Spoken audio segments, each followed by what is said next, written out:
Season 2 opens with a bang, literally. The first 5 minutes of Invincible Season 2 opens with the shocking revelation that Mark Grayson has joined the Viltrum Empire and is working with his father to conquer Earth. The duo brutally murders Immortal, showcasing a frightening display of teamwork and setting an immediate tone of intense violence, until these disturbing events are revealed to be taking place in another dimension. Establishing a multiverse raises the stakes immediately, unlocking the potential for different versions of the same character to interact.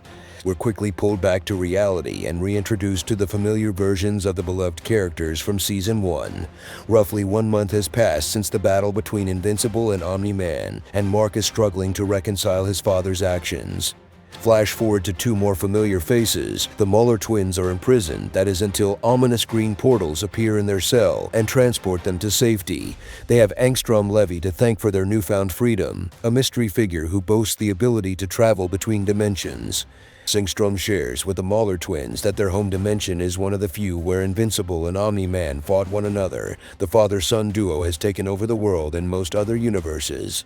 Angstrom, a pacifist, is uninterested in interfering with an Earth-Viltrum war and instead enlists the help of the Muller twins to build a device that will imbue him with the knowledge of all his multiversal counterparts.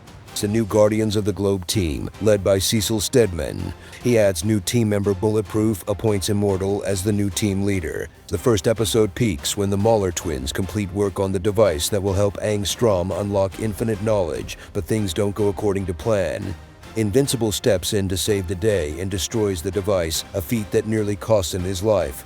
Several versions of the Muller twins are seconds away from beating him to death, and when Angstrom removes his helmet to try to help Mark, he destroys the device, the building, and seemingly everyone inside. In the aftermath of the massive detonation, 1 Muller twin and 1 version of Angstrom survived, both severely marred. Angstrom's chance at a peaceful life where he's free to cure all universes of any afflictions is gone, and he has only one plan for revenge: kill Invincible by any means necessary. Finally, we see Mark's friends Amber, Eve, and William donning caps and gowns at one of the most significant events in their life, thus far high school graduation. As the episode deviates from the new graduates, it's quickly revealed that Mars native ruse, Aka Shape Smith, is hiding out at the United States Space Agency, a post he is likely not long for. Mark flies off to investigate a Darkwing sighting, which immediately causes a stir.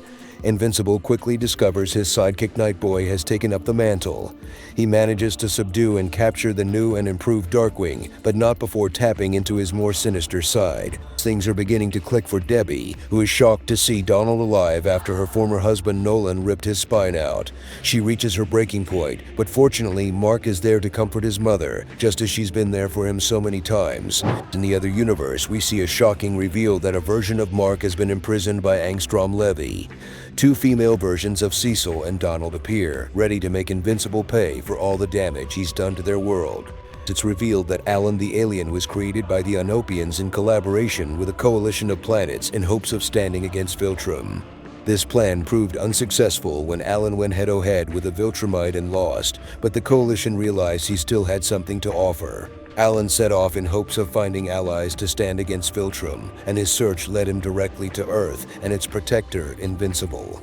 While the leader of the coalition, a Viltrumite named Thetis, is convinced Mark can be a useful ally, the rest of the coalition is not so quick to trust a half-Viltrumite.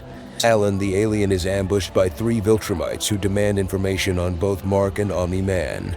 When his answers prove less than satisfactory, the 3 Viltrumites do what they were trained to do and brutally murder Alan while his girlfriend Telia is forced to stand by and watch.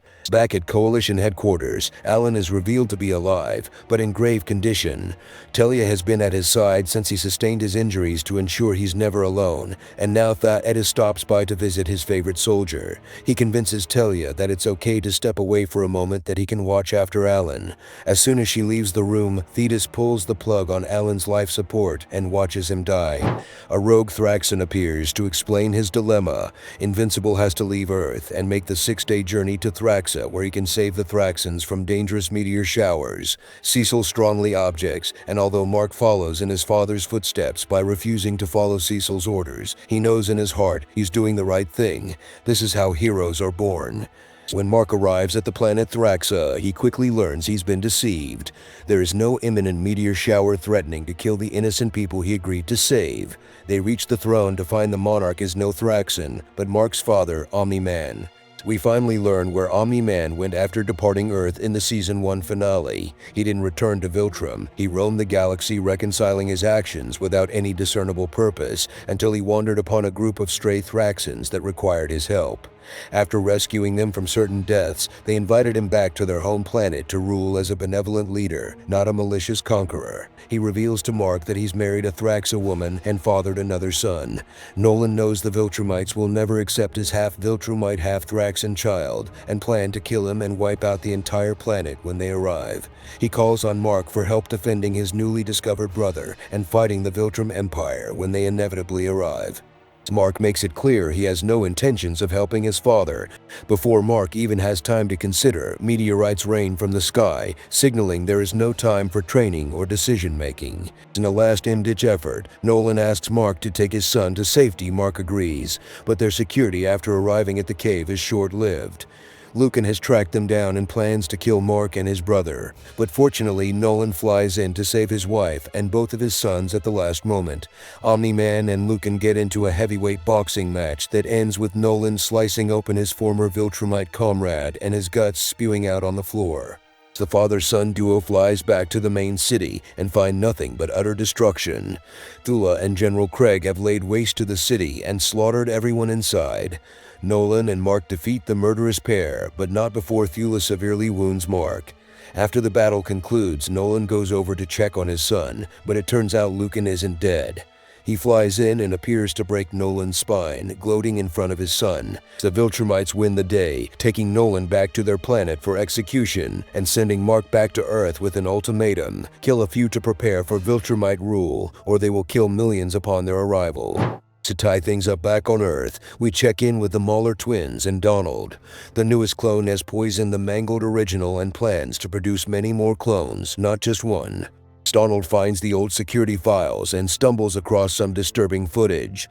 After watching his death, everything he thought he knew about himself is now void, and the audience is left wondering how Cecil managed to find another perfect copy of Donald to fill the original's place. Well, that's all for this recap. Hope you enjoy Season 2 Part 2.